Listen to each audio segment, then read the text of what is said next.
Міне қыздар, енді бисмиллах деп тігуді бастаймыз. Ең алдымен астар матамызға көзімізді қоямыз. Астарымыз 20-20 см, ал көзіміз 4-4 см. Тура центрін анықтап аламыз да, сол центрімізға көзімізді қоямыз. Егер көз мөлшермен анықтай алмай жатсаңыз, онда сызғышпен өлшеп шығасыз. Әр бұрышынан 8-8 см болу керек. Міне әр бұрышы 8-8 см-ден болады да, сөйтіп есептеп аласыз, өлшеп аласыз сызғышпен. Барлығы дұрыс болса, көзіңізді инемен қадап аласыз да тігуді бастайсыз.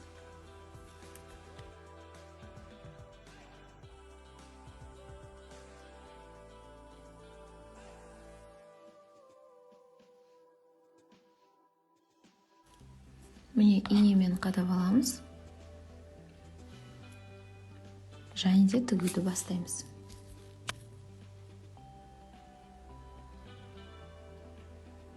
Міне қыздар, біздің көзіміздің шеті мен лапкамыздың шеті бір-біріне бірдей сәйкес келіп тұру керек. Солай лапкамызды түсіріп, жаймен ақырындап тігіп бастаймыз. Осы лапканың бойы және де көзіміздің бойы бірдей болу керек.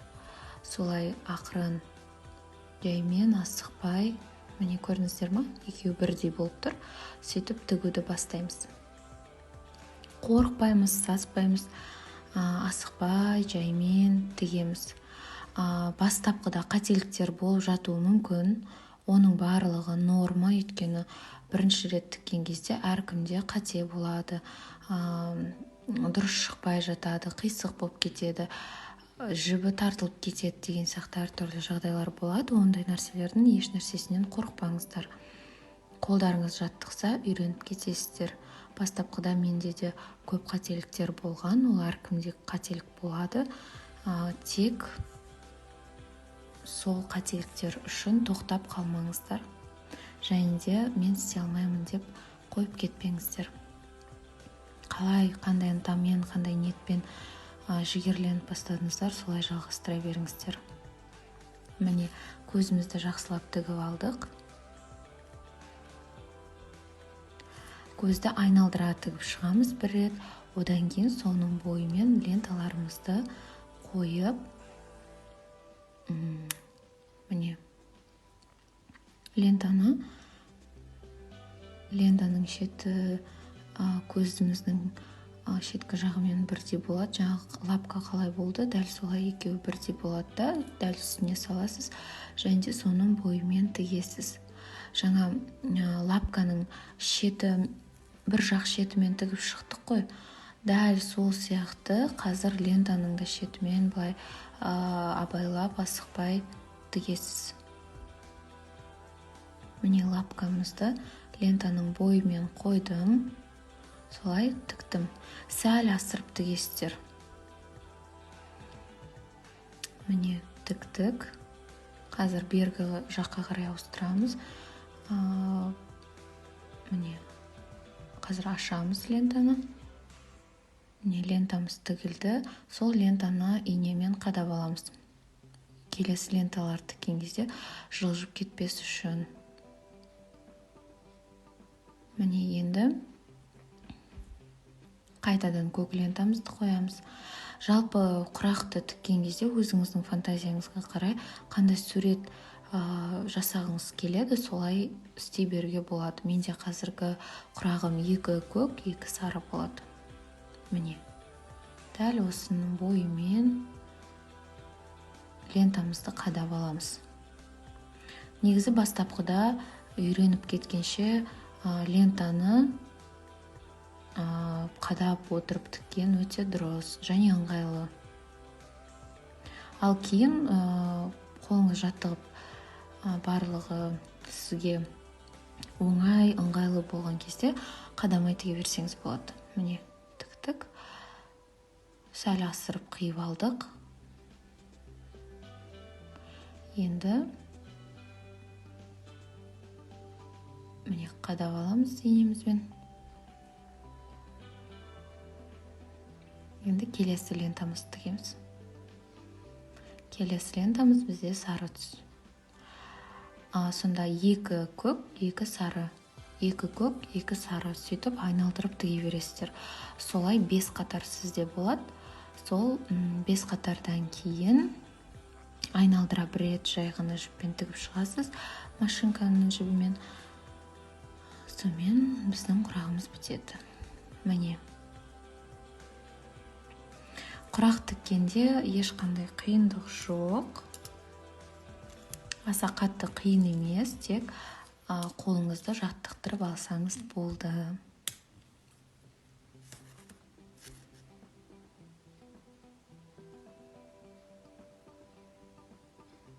Міне әр тіккен сайын осылай инемен қадап отырасыз.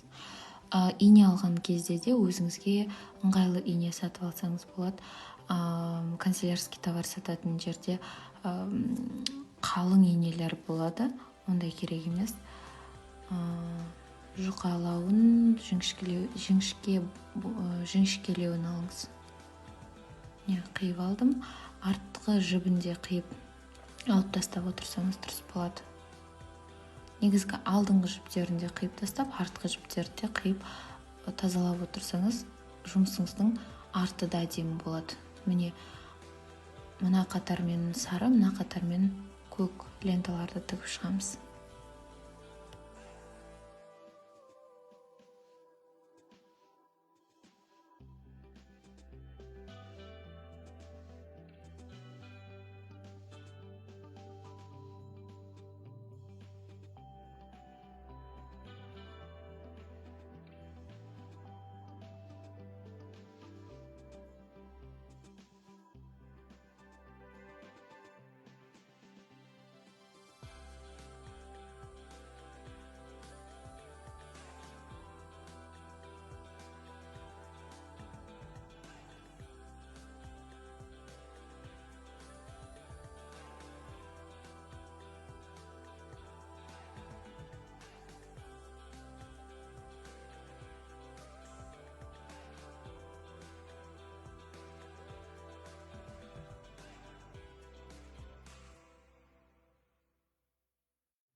Байқасаңыздар, қыздар, ешқандай қиындық жоқ.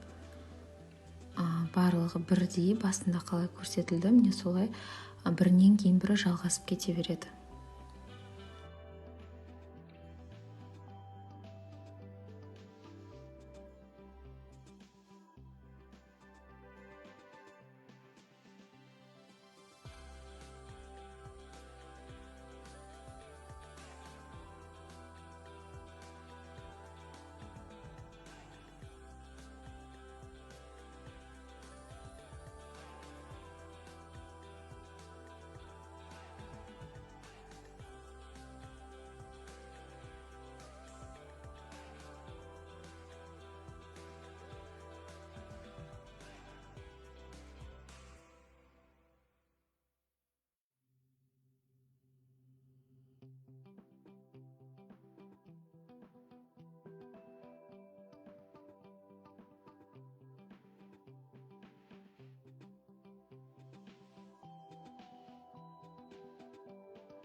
Міне қыздар, артқы жіптерін осылай абайлап ақырын қиып тастап отырасыздар, өйткені жұмысыңыздың алды да арты да әдемі болғаны өте жақсы.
Міне қыздар, соңғы 5-ші қатарға жеттік. 5-ші қатарды тігіп бастаймыз. Барлығы міне 1-ші қатардан бастап 1-ші қатарға дейін барлық тігістер бірдей. Міне 5-ші қатарды тіктік. Қазір көктің біреуісін міне тігіп біттік. Тағы да қазір бір көк және 2 сарымыз бар.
Міне соңғы 5-ші сары лентамызды тігіп жатырмыз.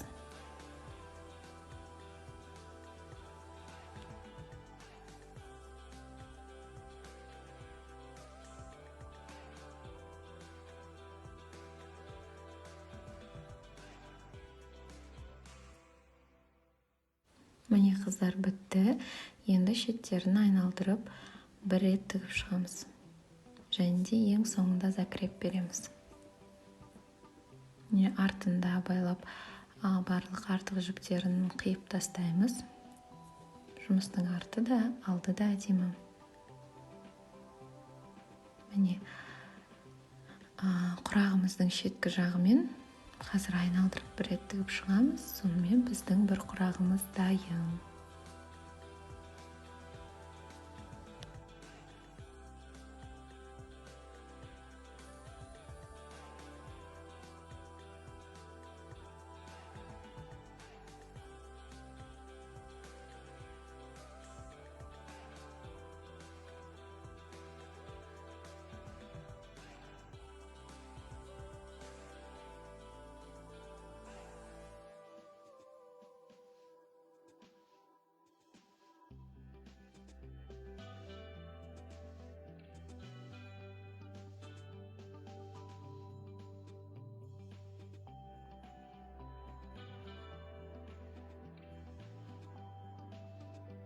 Міне қыздар, тігіп алдық. Енді артық маталарымызды шет жақтағы барлығын қиып аламыз.